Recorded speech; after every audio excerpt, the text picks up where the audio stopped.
Jadi 85 dikurang 80 dibagi 80 dikali 100%. Nah, 85 dikurang 85 dibagi 80 dikali 100%. Hasilnya 6,25%. Mengerti nggak kalian anakku? Mengerti. Ya, kita masuk ke teori pertumbuhan ekonomi. Nah, teori pertumbuhan ekonomi historis. Teori ini banyak ditemukan pada ahli, yaitu pertama William Sobat. Ini kita masuk ke teori pertumbuhan ekonomi. Nah, teori pertumbuhan ekonomi ini ada suatu konsep pertumbuhan ekonomi yang dijelaskan para ahli. Menurut para ahli menjelaskan sesuatu pertumbuhan ekonomi. Nah, jadi kita masuk ke menurut William Sobat itu pada tahun 1800. Suatu pekerjaan zaman dulu itu siap dilaksanakan oleh mereka sendiri. Jadi zaman dulu itu nggak mengekek kayak zaman kita sekarang ini. Kayak kita udah terlalu banyak gadget apa semua di YouTube itu yang bisa kita contoh. Nah, kita masih bermalas-malasan kayak zaman sekarang kayak online daring ini lah. Banyak siswa kayak kamu Alex, kamu tuh jarang kali mengumpulkan tugas. Padahal di Google itu banyak sekali jawaban. Itulah perbedaannya zaman sekarang sama zaman dulu. Itulah pada masa kerajinan dan ketukaran. Nah, pada masa kapasitas. Pada masa ini muncul kaum pemilik modal atau kapasitas dalam menjalankan usahanya. Kaum kapasitas membutuhkan pekerjaan atau kaum baru. Nah, ini udah masuk ke masa setengah zaman setengah, yaitu di pertengahan ya, antara dulu setengah dan modern. Nah, di masa kapasitas ini itulah muncul kapasitas yang menjalankan usahanya memerlukan pekerja. Seperti kita kayak zaman dulu, misalnya kita membuat usaha tahu nih, usaha tahu. Di zaman ini sendiri kan dia mengolah tahu itu sendiri. Nah, di zaman ini mulai berkembang ke zaman ada produk-produk yang mulai bagus dijumpai. Jadi di sini kita mencari pekerja. Itulah lowongan semua mulai bermunculan. Ini dulu. Kita masuk ke para ahli yang kedua, Francis pada tahun 1789 sampai 1864. Nah, menurut Francis ini pertumbuhan ekonomi suatu bangsa dibagi menjadi 4. Yaitu yang pertama masa pemburu dan pengembara, yang kedua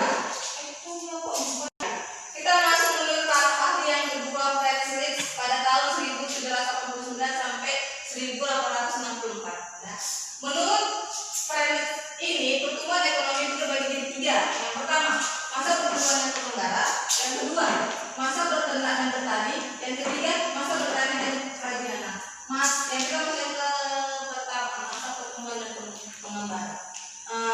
Waktu zaman dulu orang tua itu kan, masa yang dulu itu mereka hidup itu tergantung pada alam. Jadi mereka berburu-buru. Nah, itulah makanya mereka tinggal berpindah-pindah.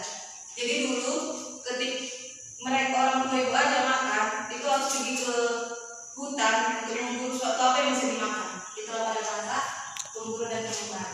Nah, kita masuk pada masa berternak dan bertani. Di zaman sekarang itu masih ada yang berternak ataupun yang bertani kan, seperti orang tuanya si Jamal itu masih mengurai dari ladangnya. Jadi di masa ini pun masih digunakan menurut para Francis ini masa berternak dan bertani. Nah, jadi masa yang ketiga masa bertani dan kerajinan. Masa yang bertani dan kerajinan, contoh petaninya seperti yang kayak seperti bambu. Jadi petani itu menanam suatu bambu, diolah menjadi suatu kerajinan tangan. Siapa yang pernah nonton laptop si Unyu? Nah, seperti itulah contohnya. Jangan lihat, ya kan Mer? Kan kalau di laptop si Unyu itu kan banyak kali tuh kayak bertani langsung kerajinan tangan. Iya sih. Nah, kita masuk menurut para ahli. Karl Bucher, pertumbuhan suatu ekonomi suatu bangsa dibedakan menjadi 4. Yang pertama masa rumah tangga yang tertutup, yang kedua masa rumah tangga kota, yang ketiga masa rumah tangga bangsa, yang keempat masa rumah tangga dunia. Kita ini termasuk masa rumah tangga apa di zaman kita sekarang ini? Kota. Hah? Kota baru? Dunia. Tertutup. Enggak maksudnya tertutup lagi lah. Kota Bangsa dunia. Nah, masa rumah tangga yang tertutup itu yang sederhana, yang di suatu perkampungan desa. Misalnya kayak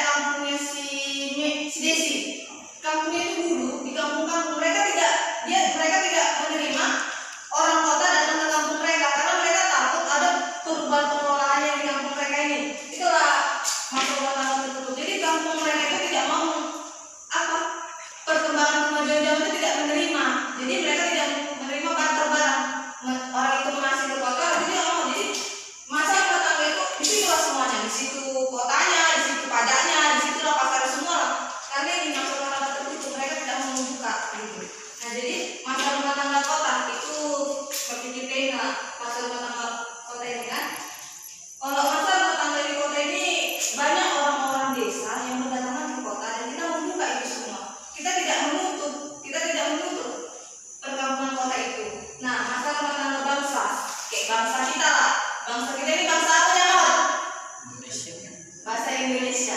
Jadi masalah rumah tangga bangsa. Jadi bangsa kita ini bekerja sama sama bangsa lainnya. Jadi ada pertukaran barang, ekspor dan impor itu masuk ke dalam masalah rumah tangga bangsa. Nah yang terakhir masalah rumah tangga dunia. Jadi kalau udah kata dunia ini berarti semua negara, semua bangsa yang ada di dunia ini itu kita bekerja sama. Jadi terbuka untuk semua bangsa di dunia ini. Enggak. Kita masuk ke teori klasik dan neoklasik. Klasik apa tadi? Mary, apa itu Bu? Kita masuk ke teori apa tadi? Klasik dan neoklasik. Nah, teori klasik itu menurut David Ricardo berpendapatan faktor pertumbuhan yang semakin sampai menjadi 2 kali lipat pada suatu saat akan menyebabkan jumlah ketenagakerjaan meningkat. Nah, yang kedua menurut Adam Smith beranggapan bahwa pertumbuhan ekonomi sebenarnya bertumbuh pada pertambahan penduduk. Jadi maksud dari teori klasik menurut David Ricardo dan Adam Smith itu judul besar itu adalah sebuah penduduk. Jadi di teori klasik ini kita membahas sebuah penduduk. Semakin banyak penduduk di Indonesia ini juga menyebabkan kesempatan kerja kita melimpah. Jadi kan di zaman sekarang ini semakin banyak penduduk, semakin banyak manusia pasti membutuhkan pekerjaan kan pastinya. Jadi jumlah tenaga kerja kita itu melimpah, tapi kesempatan kerja kita itu berkurang. Jadi menurut teori klasik ini beranggapan pertumbuhan ekonomi itu tergantung pada penduduknya. Nah itu menurut Adam Smith dan David Ricardo. Nah yang kedua menurut teori neoklasik. Teori ini beranggapan modal atau harus dipakai secara efektif karena pertumbuhan ekonomi dipengaruhi oleh peranan dan pembentukan modal. Yang menurut Robert Slow, pertumbuhan ekonomi merupakan rangkaian kegiatan yang bersumber pada manusia, akumulasi modal, pemakaian teknologi modern dan hasil atau output. Jadi menurut Robert Slow itu dia teknologi. Jadi berangkaian dengan Adam Smith atau Ricardo, semakin banyak penduduk di Indonesia itu kita mulai terus teknologi yang canggih yang modern. Jadi ketika mereka menggunakan teknologi tersebut, ada penduduk yang berpartisipasi menggunakan teknologi tersebut. Jadi teori neoklasik dan klasik ini tidak bisa dipisahkan. Mereka harus bersamaan. Mereka harus terus berganti dalam menumbuhkan perekonomian Indonesia. Nah kita masuk ke pembangunan ekonomi. Pembangunan ekonomi itu sama seperti kayak pertumbuhan ekonomi tadi, seperti kita jajan atau kita belanja, itu masuk nggak ke dalam pertumbuhan? Tadi kan masuk kan? Sampai itu masuk juga ke dalam pembangunan ekonomi. Semakin banyak kita belanja, pertumbuhan ekonomi kita juga semakin naik. Jadi kita harus stabil pembangunan, pertumbuhannya itu harus dan pembangunan. Jadi kayak penjual sama pembelian atau seperti gimana ya? Kayak apa yang dimunculkan, apa yang kita pakai itu harus stabil, tidak boleh ada yang tinggi ada yang rendah. Jadi penawaran permintaan kita pun nanti jadi tidak stabil pertumbuhan dan pembangunan ekonomi kita. Nah, pembangunan adalah pengembangan seluruh sistem menyelenggarakan negara untuk mewujudkan tujuan nasional. Pembangunan ekonomi adalah suatu proses terencana dan berkelanjutan yang dilakukan pemerintah untuk meningkatkan pendapatan per kapita penduduk dalam jangka panjang. Jadi ini maksudnya pembangunan kita itu harus prosesnya harus terencana. Apa? Kayak kita mau beli sesuatu, kita kan harus ada rencana kita sendiri. Misalnya harga sebuah tas itu 300.000, kita kan bisa di sela-sela itu kita menabung. Seperti besok kita nabung 10.000, besoknya lagi 10.000. Jadi kan ada suatu rencana untuk mendapatkan suatu hasil yang kita inginkan ini. Nah itulah sebuah dengan pembangunan ekonomi itu. Dia harus ada dulu rencananya untuk proses itu. Jadi pendapatan kita penduduk nasional Indonesia ini biar jangkanya bisa jadi panjang seperti itu. Jadi perbedaan pembangunan dan pertumbuhan ekonomi itu diantaranya pembangunan dan pertumbuhan ekonomi terlihat dari hasil yang ditimbulkan. Keberhasilan pembangunan ekonomi lebih bersifat kualitatif, bukan hanya pertambahan produksi, tetapi juga perubahan dalam sektor perekonomian. Nah, kita masuk dalam faktor-faktor yang mempengaruhi pembangunan ekonomi. Kita ada 3 faktor, yaitu yang pertama sumber daya alam. sumber daya manusia. Yang ketiga ITEK. Kita masuk dalam faktor-faktor yang mempengaruhi pembangunan ekonomi itu ada tiga. Yang pertama sumber daya manusia, yang kedua sumber daya alam, yang ketiga ITEK, pengetahuan dan teknologi. Nah, sumber daya manusia merupakan faktor kunci dalam proses pembangunan nasional yang baik, perencanaan dan pengorganisasian pembangunan nasional. Jadi sumber daya manusia dalam faktor-faktor pembangunan. Dalam pembangunan ekonomi, sumber daya manusia itulah proses kuncinya biar pembangunan ekonomi bagus. Kenapa? Kalau di sumber daya manusia kita melahirkan manusia yang berkualitas baik seperti kita ini nanti masa depannya, seperti kita cerah-cerah. Nah, sumber daya manusia itu kalau kita melahirkan anak bangsa kita yang berkualitas, nilai tambah kita tuh ada. Jadi kayak membangun pembangunan ekonomi itu dia jadi lebih bagus, lebih bagus dia kualitasnya. Jadi tidak lepas juga dari sumber daya alam.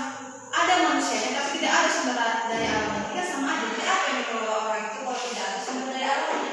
Nah, sumber daya alam ini sangat membantu sumber daya manusia. Sumber daya alam adalah bentuk tanah dan kekayaan alam atau kesuburan tanah, keadaan iklim atau cuaca, hasil tambang dan hasil laut. Jadi yang diproses oleh sumber daya manusia itu adalah sumber daya alam. Nah, dengan cara apa mereka prosesnya itu dengan cara ilmu, pengetahuan dan teknologi. Di zaman sekarang ini banyak teknologi yang berkualitas bagus. Jadi merupakan alat dari sumber daya manusia untuk mengelola sumber daya alam. Nah, jadi ITEK ini membantu sumber daya alam dan membantu sumber daya manusia.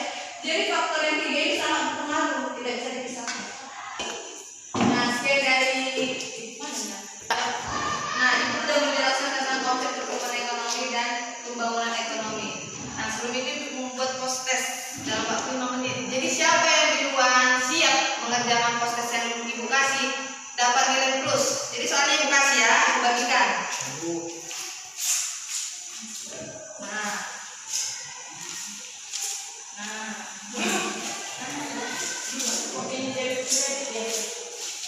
Udah, soalnya biasa di situ kan. Tolong dikerjakan ibu kasih waktu dalam 5 menit. Baca dari Di bawah ini yang bukan termasuk faktor pertumbuhan ekonomi yaitu A. Tenaga kerja, B. Jumlah penduduk, C. Uang, D. Manajemen, E. Teknologi. Jawabannya adalah C. Uang. tepuk tangan. Yang kedua, Perhatikan tingkat pertumbuhan ekonomi di bawah ini. 1. Pengembangan dan penduduk.